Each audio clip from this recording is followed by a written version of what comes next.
السلام عليكم متابعينا، اهلا بيكم في حلقه جديده من منوعاتنا. طبعا انتوا عارفين ان انا بعمل معاكم روتينات، والنهارده روتين مش عادي، وكلنا بنكره الروتين ده بصراحه، وانا اول واحده بكره الروتين ده، الا وهي تنظيف المطبخ. روتين المطبخ اللي احنا يعني بنحاول ان احنا نرضي ضميرنا، ان احنا نقعد نروق في الشقه، ويجي ساعه المطبخ بنعمل نفسنا ميتين، بنعمل نفسنا نايمين، نعمل نفسنا في مشوار مهم، بعدين لما ارجع ان شاء الله اغسل مواعين ان شاء الله الدنيا تبقى تمام.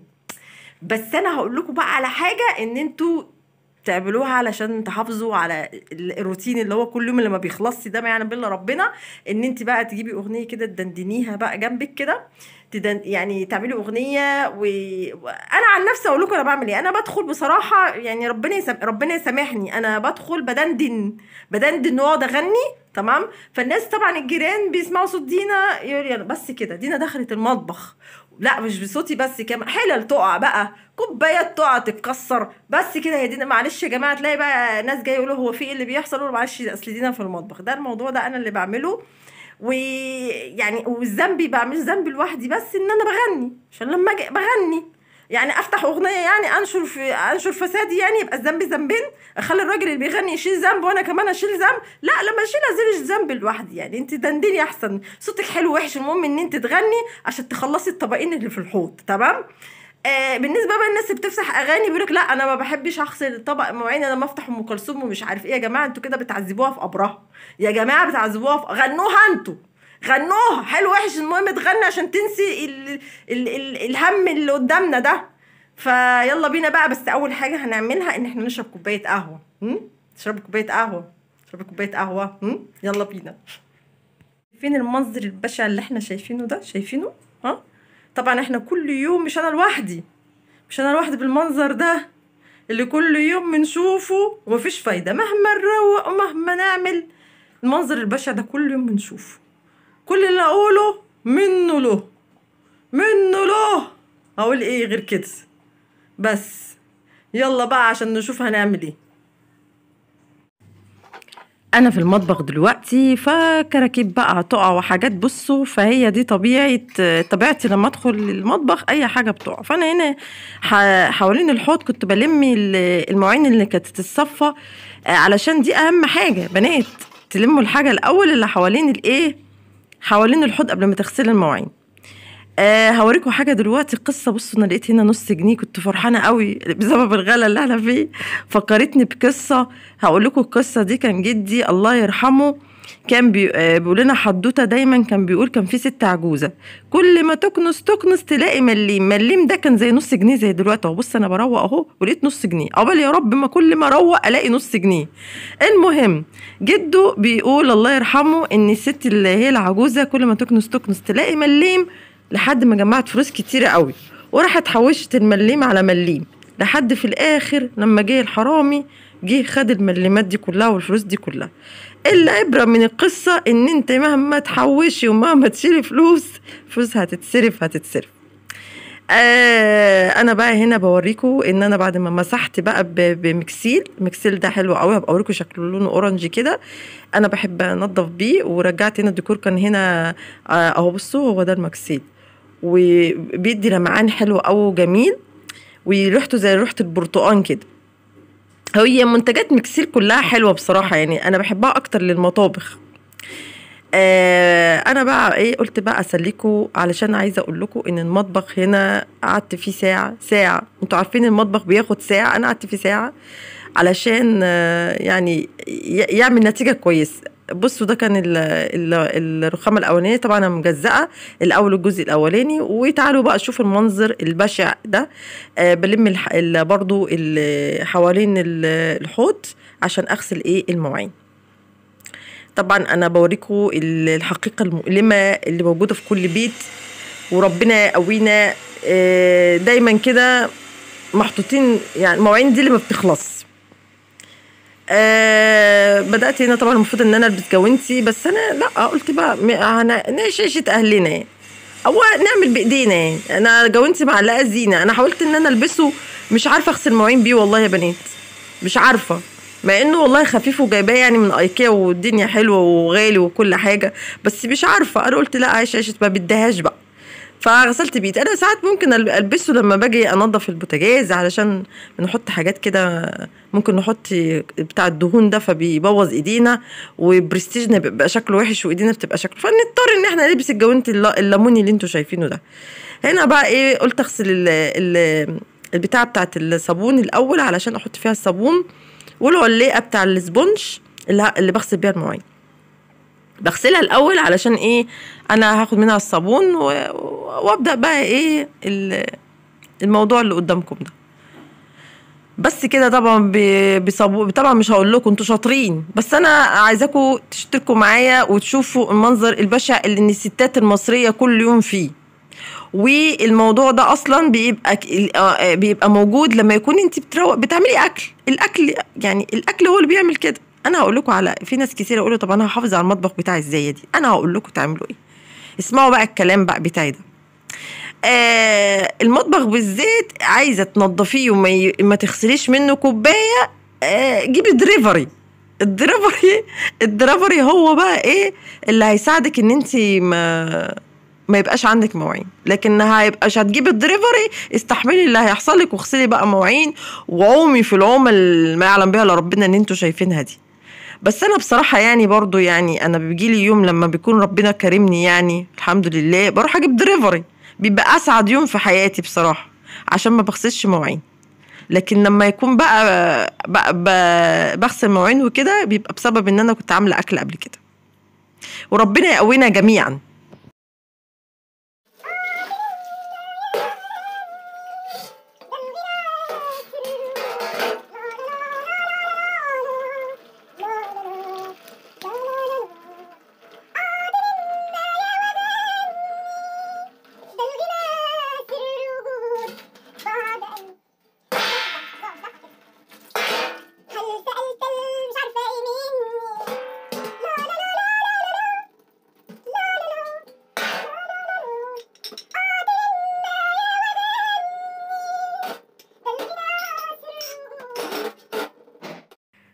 ده جزء من كوبليه بتاعي ان انا بعمله في المطبخ. انا في المطبخ طبعا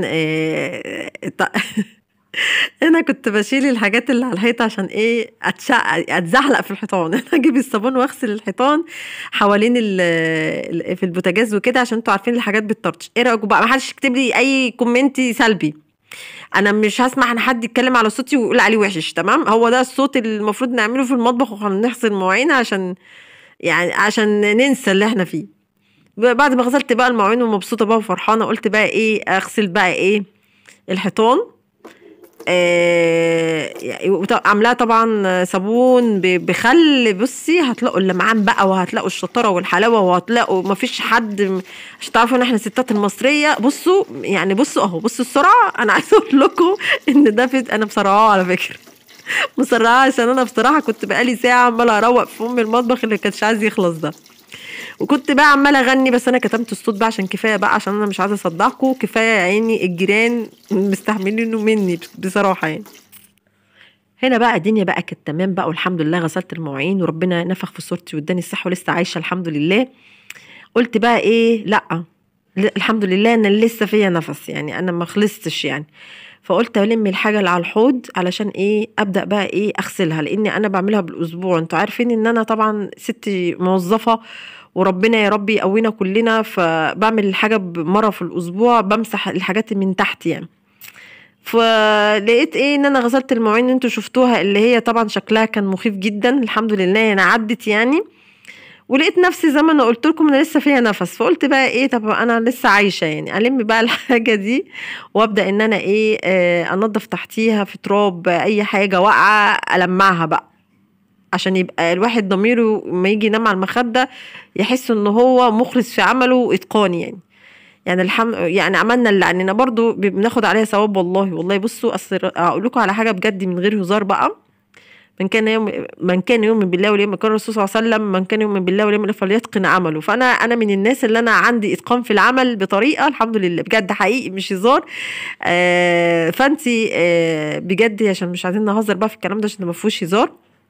لما تتكني في عملك اولا انت هتتعبي شويه، بس بعدين هترتاحي. يعني انا بصراحه المطبخ ده قعدت زي ما انا قلت لكم قعدت فيه ساعه بس، بتقعدي اسبوع مرتاح، اسبوع بقى بتلمعي حوالين الحاجه كده، ما بتقعديش تتشقلبي زي كده دلوقتي. فبمسح البطرمان زي مكان بقى ايدين كنا بنعمل اكل، اكيد بيبقى مكان فيه يعني في بصمات يعني، فبلمعه. هنا خلصت هنا الرف بتاع التوابل، و انزل بقى هنزل بقى تحت. عايزه اقول لكم ان انا مش عارفه، كنت مصوره حاطه الكاميرا حطها على البوتاجاز كنت خايفه تقع في وسط الحوض. شفتوا؟ شايفين؟ واخدين بالكم؟ انا عايزه اقول لكم على شايفين الحنفيه بتلمع ازاي؟ مش تعرفوا احنا ستات المصريه الشاطرين اللي ما فيش حد زينا، يعني احنا فعلا انا ابن مصر. شايفين الحلاوه واللمعان اهو بيبرق، بيبرق.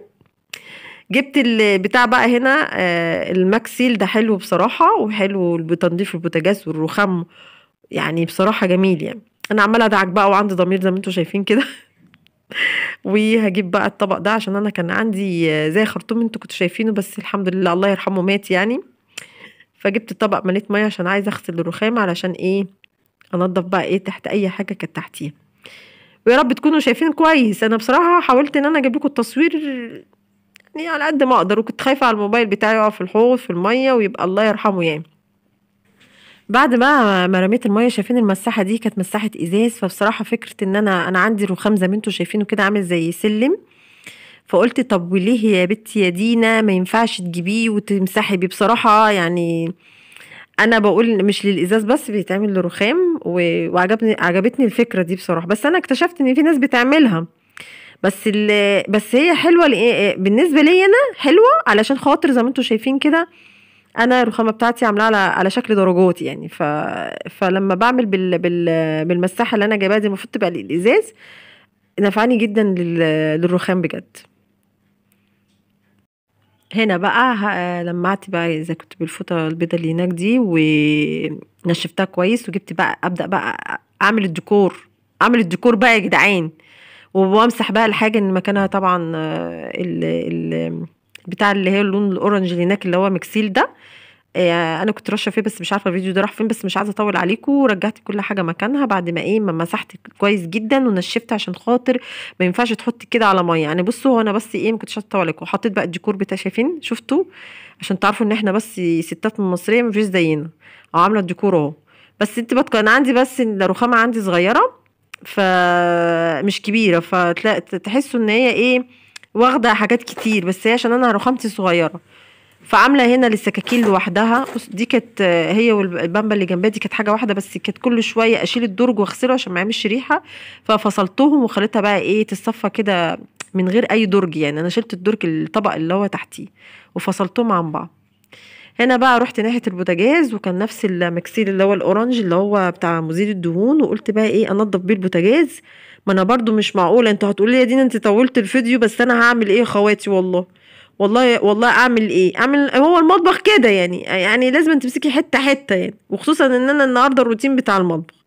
فطبعا انا الروتين مطبخ يعني بوتاجاز، يعني هو اهم حاجه برضو البوتاجاز. انا هنا لقيت هنا العين اللي في النص اللي انتوا شايفينها دي، بصوا الاختراع ده. انا حاطه هنا معجون الاسنان، تحطيه بقى على الحته دي، لان العين دي انا بعمل فيها بقلي فيها على طول بالزيت، فالزيت بيبقى مطرطش ومبهدل الدنيا، وبتحسي انه مسود شويه. لما تحطي بقى معجون السنان يشيل لك كل ده. بصوا بس انا كنت بحاول يعني، بس تلاقي برضو حد بقى يقول لي انا يعني مهما انضف واحط حتى خل وحاجات، تحس ان برضو العيون بتبقى مسمرة كده، مش عاجباني، مش لاقيه حاجه لحد دلوقتي فتح لي العيون، بس انا بحاول والله، انا بجتهد يعني. هنا بقى كنت جبت الجلانس ولمعت. الحمد لله يا رب، الحمد لله يا رب، تمت المهمة بنجاح. طبعا انتوا دلوقتي يعني طبعا بتحسدوني، بتقولي دينا خلصت مطبخها. فطبعا دي يعني ده منظر لازم اصوره، عشان هي هتبقى ذكرى يعني، ذكرى يعني، عشان ما هيتوسخ. بس انا هعمل فكرة عشان ما يتوسخش يعني.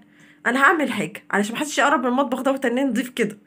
تعالوا معايا هقولكوا انا هعمل ايه. بصوا بقى انا عملت ايه. هي دي الفكرة ان كل بيت لازم يعمله. ممنوع الاقتراب، المطبخ متكهرب. شوفوا اي بقى، قولوا لي اي حاجه كمان عشان ما حدش يجي جنب المطبخ بعد ما نضفناه.